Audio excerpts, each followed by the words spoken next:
ರಾಜ್ಯ ಬಿಜೆಪಿ ಪಾಳ್ಯದ ಪರಿಸ್ಥಿತಿ ಹೇಗಾಗಿದೆ ಅಂದ್ರೆ ಮನೆಯೊಂದು 3 ಬಾಗಿಲು 2 ಬಣಗಳು ಬಡದಾಡ್ತಾ ಇದೆ. ಬಹಿರಂಗವಾಗಿ ಬಿಜೆಪಿ ಹೈಕಮಾಂಡ್ಗೆ ಸಾಧ್ಯ ಆಗ್ತಾ ಇಲ್ಲ ಅದಕ್ಕೆ ಬ್ರೇಕ್ ಹಾಕೋದಕ್ಕೆ. ಈಗಲೂ ಕೂಡ ಬಣ ಬಡಿದಾಟ ಮುಂದುವರಿತಾ ಇದೆ. ನಿನ್ನೆ 25 ಜಿಲ್ಲಾಧ್ಯಕ್ಷರ ನೇಮಕ ಆಗುತ್ತೆ, ಪಟ್ಟಿ ರಿಲೀಸ್ ಆಗುತ್ತೆ. ಆ ಬಳಿಕ ಮತ್ತೊಂದು ಬಣ ಫುಲ್ ಆಕ್ಟಿವ್ ಆಗಿ ಹೋಯಿತು. ಬಹಿರಂಗ ಹೇಳಿಕೆ ಕೊಡೋದಕ್ಕೆ ಮುಂದಾದ್ರು. ಏಕಪಕ್ಷೀಯ ನಿರ್ಧಾರ ವಿಜಯೇಂದ್ರ ಅವರದ್ದು. ಹಾಗಾಗಿ ತತ್ಕ್ಷಣಕ್ಕೆ ರಾಜ್ಯಾಧ್ಯಕ್ಷರ ಸ್ಥಾನದಿಂದಲೇ ಕೆಳಗಿಳಿಸಿಬಿಡಬೇಕು ಅನ್ನೋ ರೀತಿಯಲ್ಲಿ ಒತ್ತಡಗಳು ಕೇಳೋದಕ್ಕೆ ಸಿಕ್ತು. ಬಟ್ ಈಗ ಪ್ರಮುಖ ಪ್ರಶ್ನೆ ಇರೋದು ಸಭೆ ಇದೆ. ಹಾಗಾಗಿ ಆ ಸಭೆಯಲ್ಲಿ ಯಾರೆಲ್ಲ ಭಾಗಿಯಾಗ್ತಾರೆ ಅಂದ್ರೆ ಯತ್ನಾಳ್ ಗುಂಪಿನವರೇ ಭಾಗಿಯಾಗಬೇಕು. ಏನ್ ನಿರ್ಧಾರ ಕೈಗೊಳ್ತಾರೆ, ಆ ಮೂಲಕ ಬಿಜೆಪಿ ಹೈಕಮಾಂಡ್ಗೆ ಯಾವ ಸಂದೇಶ ಕೊಡ್ತಾರೆ, ಇದೆಲ್ಲವೂ ಕೂಡ ಬಹಳ ಕುತೂಹಲವನ್ನ ಕೆರಳಿಸ್ತಾ ಇದೆ. ಕುಮಾರ್ ಬಂಗಾರಪ್ಪ ಅವರ ನಿವಾಸದಲ್ಲೇ ಈ ಸಭೆ ನಡೆಯುತ್ತೆ. ಯತ್ನಾಳ್ ಅವರ ನೇತೃತ್ವ ಅಂತ ಅನ್ಸುತ್ತೆ. ಬಿಜೆಪಿಯಲ್ಲಿ ಒಂದಷ್ಟು ಬದಲಾವಣೆ ಬೇಕು ಅನ್ನೋಂಥ ವಿಚಾರ ಕೂಡ ಭಾಳಷ್ಟು ಹಿಂದಿನ ದಿನದಿಂದಲೂ ಕೂಡ ಒತ್ತಡ ಬರ್ತಾ ಇರ್ತಕ್ಕಂಥದ್ದು. ರಾಜ್ಯಾಧ್ಯಕ್ಷರ ಬದಲಾವಣೆ ಆಗಬೇಕು ಅನ್ನೋಂಥ ವಿಚಾರವಾಗಿ ಯತ್ನಾಳ್ ಸೇರಿದಂತೆ ಅವರ ತಂಡದಲ್ಲಿ ಭಾಳಷ್ಟು ಒತ್ತಡ ಇದೆ. ನಮ್ಮ ಜೊತೆ ಮಾತಾಡಲಿಕ್ಕೆ ಇದೇ ವಿಚಾರವಾಗಿ ಮಾಜಿ ಸಚಿವರಾದಂಥ ಕುಮಾರ್ ಬಂಗಾರಪ್ಪ ಅವರು ಇದ್ದಾರೆ. ಅವ್ರನ್ನ ಮಾತಾಡಿಸ್ತಾ ಹೋಗ್ತೀನಿ. ಸರ್, ರಾಜ್ಯಾಧ್ಯಕ್ಷರ ಬದಲಾವಣೆ ಬೇಕು ಅನ್ನೋಂಥದ್ದು, ಸೊ ಅದಕ್ಕೆ ಪ್ರತಿಯಾಗಿ ತಮ್ಮ ತಂಡದಿಂದಲೂ ಕೂಡ ಚುನಾವಣೆ ನಿಲ್ಲಬೇಕು ಅನ್ನೋಂಥದ್ದನ್ನು ತೀರ್ಮಾನ ಮಾಡ್ಕೊಂಡಿರ್ತಕ್ಕಂಥದ್ದು. ಯಾವ ರೀತಿ ತಯಾರಿ ಆಗ್ತಾ ಇದೆ ಸರ್? ಇದು ಮೊದಲನೇದಾಗಿ ಐ ಥಿಂಕ್ ಟು ಪ್ರಿಮಿಟಿವ್, ಇನ್ನೂ ಭಾಳ ಕೆಳ ಹಂತದಲ್ಲಿದೆ. ಕ್ಯಾಲೆಂಡರ್ ಆಫ್ ಇವೆಂಟ್ಸ್ ಹಾಕಿದ್ದಾರೆ. ಇವಾಗ ಇನ್ಚಾರ್ಜ್ ರಾಧಾಮೋಹನ್ ಅಗರ್ವಾಲ್ ಅವರು ಈಗಾಗಲೇ ಒಂದು ಸರಿ ಬಂದು ಹೋಗಿದ್ದಾರೆ. ಅವರನ್ನ ಚುನಾವಣೆ ಪ್ರಕ್ರಿಯೆಯಲ್ಲಿ ಇವಾಗ ನಾನು ಇಲ್ಲ. ಶ್ರೀಯುತ ಶಿವರಾಜ್ ಸಿಂಗ್ ಚೌಹಾಣ್ ಅವರು ಅದಕ್ಕಂತಲೇ ಬರ್ತಾ ಇದ್ದಾರೆ ಅಂತೇಳಿ ಹೇಳಿದ್ದಾರೆ. ನಾವೆಲ್ಲರೂ ಕೂಡ ಚುನಾವಣೆ ಆಗಬೇಕು ಆಗಬಾರ್ದು ಅನ್ನೋ ವಿಚಾರ ಗೊಂದಲಕ್ಕೆ ಹೋಗಿಲ್ಲ. ಪಕ್ಷದ ಸಂಘಟನೆ ಚೆನ್ನಾಗಬೇಕು, ಇಲ್ಲೊಂದು ಒಳ್ಳೆಯ ವಾತಾವರಣ ಸೃಷ್ಟಿಯಾಗಬೇಕು ಅನ್ನೋ ಪ್ರಯತ್ನದಲ್ಲಿ ನಾವಿದ್ದೀವಿ. ಅದಾಗದೆ ಮಾಡ್ತೀವಿ ಅಂತಿದ್ದಂಗೆ ವಕ್ಫ್ ಹೋರಾಟ ಮಧ್ಯ ಬಂದಿದೆ. ಆಮೇಲೆ ಇದಾಗ್ತಿದ್ದಂಗೆ ಅಗರ್ವಾಲ್ ಅವರು ಬಂದಾಗ ರಾಮುಲು ಅವ್ರ ವಿಚಾರ ಬಂದ್ಬಿಟ್ಟಿದೆ. ಈ ಥರ ಎಲ್ಲ ಬಂದ್ಬಿಟ್ಟು ಒಂದು ಸ್ವಲ್ಪ ಕದಡಿದೆ ವಿಚಾರಗಳು.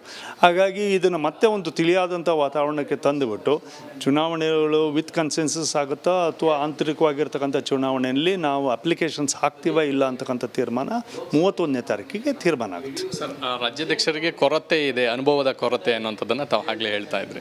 ಸೊ ಇದರಿಂದಾಗಿ ಅಂದರೆ ಒಂದು ಕಡೆ ಮೊದಲನೇ ಬಾರಿ ಶಾಸಕರು ಈ ರೀತಿಯಾಗಿ, ಸೊ ಈ ವಿಚಾರವಾಗಿ ಅಧ್ಯಕ್ಷರು ಬೇಡ ಅಂತನೋ ಅಥವಾ ಯಾವ್ಯಾವ ವಿಚಾರದಲ್ಲಿ ರಾಜ್ಯಾಧ್ಯಕ್ಷರು ಬದಲಾವಣೆ ಬಯಸ್ತಾ ಇದ್ದಾರೆ? ಒಂದು ಅನುಭವದ ಕೊರತೆ ಅಂದರೆ ನಾನು ಯಾವುದೇ ವಯಸ್ಸಿನ ಮೇಲೆ ಹೇಳಲಿಲ್ಲ. ಯಾಕಂದರೆ ವಯಸ್ಸಿಗೆ ಕೊರತೆ ಅಂತ ಹೇಳಿ ಬರೋದಿಲ್ಲ. ಕೆಲವರು ಎಕ್ಸೆಲ್ ಮಾಡಿದ್ದಾರೆ, ಯಾವ್ಯಾವ ವಯಸ್ಸಿನಲ್ಲೂ ಏನೇನೋ ಎಕ್ಸೆಲ್ ಮಾಡಿದ್ದಾರೆ. ಕೆಲವು ವಯಸ್ಸಾಗಿ ಅನುಭವ ಇದ್ದವರು ಕೂಡ ತಪ್ಪುಗಳನ್ನ ಮಾಡ್ತಕ್ಕಂಥದ್ದು ಕೂಡ ಇದ್ದಾವೆ. ನಾನು ಅದು ಕೂಡ ನಾನು ಚರ್ಚೆ ಮಾಡೋದಕ್ಕೆ ಹೋಗೋದಿಲ್ಲ. ಬಟ್ ಇಲ್ಲಿ ಒಂದು ಸಾಮರಸ್ಯ ಬರ್ತಾ ಇಲ್ಲ, ಒಂದು ಮನಸ್ಸು ಇದು ಭಾಳ ಸೂಕ್ತವಾಗಿ ನಡೀತಾ ಇಲ್ಲ. ಈ ಥರದ ಸಮಸ್ಯೆಗಳಿದ್ದಾವೆ. ಮತ್ತೆಲ್ಲೂ ಕೂಡ ಯಾರನ್ನೂ ಹಿರಿಯರನ್ನ ಮತ್ತು ಇರ್ತಕ್ಕಂಥವ್ರನ್ನ ಒಂದು ವಿಶ್ವಾಸಕ್ಕೆ ಅವ್ರು ತಗೊಂಡಿಲ್ಲ ಅನ್ನೋದು ಎಲ್ಲರ ಭಾವನೆ ಇದೆ. ಆ ಭಾವನೆ ನನಗೂ ಕೂಡ ಇದೆ. ಸರ್, ಇದೇ 31ರಂದು ಸಭೆ ಸೇರ್ತಾ ಇದ್ದಾರೆ ಸರ್. ಶ್ರೀರಾಮುಲು ಅವರು ಕೂಡ ಒಂದಷ್ಟು ಅಸಮಾಧಾನದಿಂದ ಆಚೆ ಬಂದಿರತಕ್ಕಂಥದ್ದು. ಸೊ ಅವ್ರನ್ನ ಏನಾದರೂ ಆಹ್ವಾನ ಕೊಟ್ಟಿದ್ದೀರಾ ಮತ್ತು ಅವ್ರೇನು ಭಾಗಿಯಾಗ್ತಾ ಇದ್ದಾರಾ?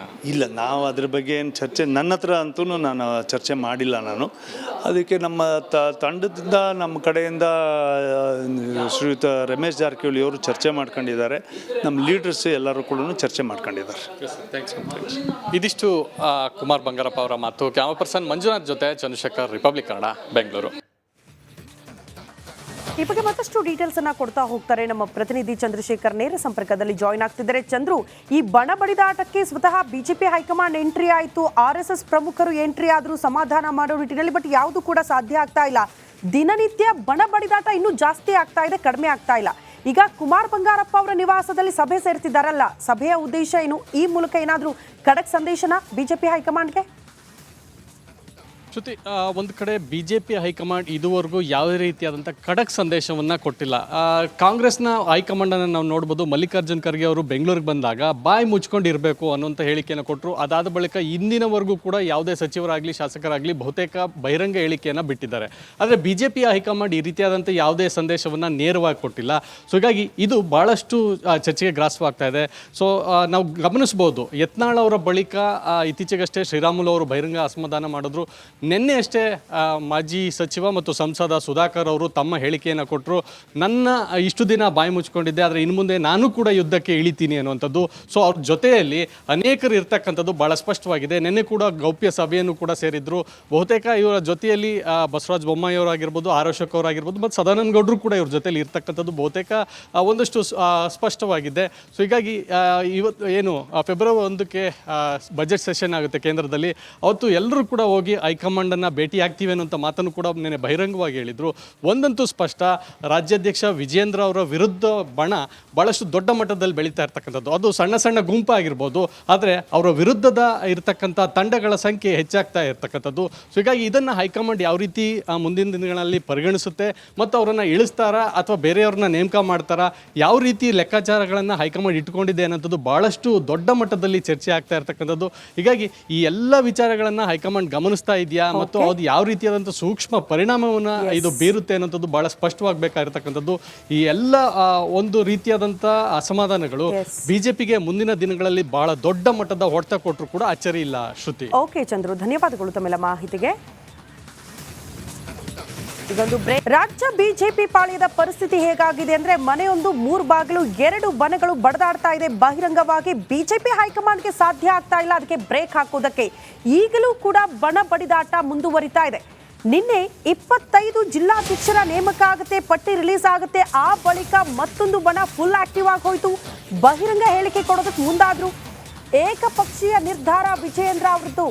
ಹಾಗಾಗಿ ತತ್ಕ್ಷಣಕ್ಕವ್ರನ್ನ ರಾಜ್ಯಾಧ್ಯಕ್ಷರ ಸ್ಥಾನದಿಂದಲೇ ಕೆಳಗಿಳಿಸಿಬಿಡಬೇಕು ಅನ್ನೋ ರೀತಿಯಲ್ಲಿ ಒತ್ತಡಗಳು ಕೇಳೋದಕ್ಕೆ ಸಿಕ್ತು. ಬಟ್ ಈಗ ಪ್ರಮುಖ ಪ್ರಶ್ನೆ ಇರೋದು ಸಭೆ ಇದೆ. ಹಾಗಾಗಿ ಆ ಸಭೆಯಲ್ಲಿ ಯಾರೆಲ್ಲ ಭಾಗಿಯಾಗ್ತಾರೆ ಅಂದ್ರೆ ಯತ್ನಾಳ್ ಗುಂಪಿನವರೇ ಭಾಗಿಯಾಗಬೇಕು. ಏನ್ ನಿರ್ಧಾರ ಕೈಗೊಳ್ತಾರೆ, ಆ ಮೂಲಕ ಬಿಜೆಪಿ ಹೈಕಮಾಂಡ್ಗೆ ಯಾವ ಸಂದೇಶ ಕೊಡ್ತಾರೆ, ಇದೆಲ್ಲವೂ ಕೂಡ ಬಹಳ ಬಹಳ ಕುತೂಹಲವನ್ನ ಕೆರಳಿಸ್ತಾ ಇದೆ. ಕುಮಾರ್ ಬಂಗಾರಪ್ಪ ಅವರ ನಿವಾಸದಲ್ಲೇ ಈ ಸಭೆ ನಡೆಯುತ್ತೆ. ಯತ್ನಾಳ್ ಅವರ ನೇತೃತ್ವ ಅಂತ ಅನ್ಸುತ್ತೆ. ಬಿಜೆಪಿಯಲ್ಲಿ ಒಂದಷ್ಟು ಬದಲಾವಣೆ ಬೇಕು ಅನ್ನೋಂಥ ವಿಚಾರ ಕೂಡ ಭಾಳಷ್ಟು ಹಿಂದಿನ ದಿನಗಳು ಕೂಡ ಒತ್ತಡ ಬರ್ತಾ ಇರ್ತಕ್ಕಂಥದ್ದು. ರಾಜ್ಯಾಧ್ಯಕ್ಷರ ಬದಲಾವಣೆ ಆಗಬೇಕು ಅನ್ನೋಂಥ ವಿಚಾರವಾಗಿ ಯತ್ನಾಳ್ ಸೇರಿದಂತೆ ಅವರ ತಂಡದಲ್ಲಿ ಭಾಳಷ್ಟು ಒತ್ತಡ ಇದೆ. ನಮ್ಮ ಜೊತೆ ಮಾತಾಡಲಿಕ್ಕೆ ಇದೇ ವಿಚಾರವಾಗಿ ಮಾಜಿ ಸಚಿವರಾದಂಥ ಕುಮಾರ್ ಬಂಗಾರಪ್ಪ ಅವರು ಇದ್ದಾರೆ. ಅವ್ರನ್ನ ಮಾತಾಡಿಸ್ತಾ ಹೋಗ್ತೀನಿ. ಸರ್, ರಾಜ್ಯಾಧ್ಯಕ್ಷರ ಬದಲಾವಣೆ ಬೇಕು ಅನ್ನೋಂಥದ್ದು, ಸೊ ಅದಕ್ಕೆ ಪ್ರತಿಯಾಗಿ ತಮ್ಮ ತಂಡದಿಂದಲೂ ಕೂಡ ಚುನಾವಣೆ ನಿಲ್ಲಬೇಕು ಅನ್ನೋಂಥದ್ದನ್ನು ತೀರ್ಮಾನ ಮಾಡ್ಕೊಂಡಿರ್ತಕ್ಕಂಥದ್ದು ಯಾವ ರೀತಿ ತಯಾರಿ ಆಗ್ತಾ ಇದೆ ಸರ್? ಇದು ಮೊದಲನೇದಾಗಿ ಐ ಥಿಂಕ್ ಟು ಪ್ರಿಮಿಟಿವ್, ಇನ್ನು ಭಾಳ ಕೆಳ ಹಂತದಲ್ಲಿದೆ. ಕ್ಯಾಲೆಂಡರ್ ಆಫ್ ಇವೆಂಟ್ಸ್ ಹಾಕಿದ್ದಾರೆ. ಇವಾಗ ಇನ್ಚಾರ್ಜ್ ರಾಧಾಮೋಹನ್ ಅಗರ್ವಾಲ್ ಅವರು ಈಗಾಗಲೇ ಒಂದು ಸರಿ ಬಂದು ಹೋಗಿದ್ದಾರೆ.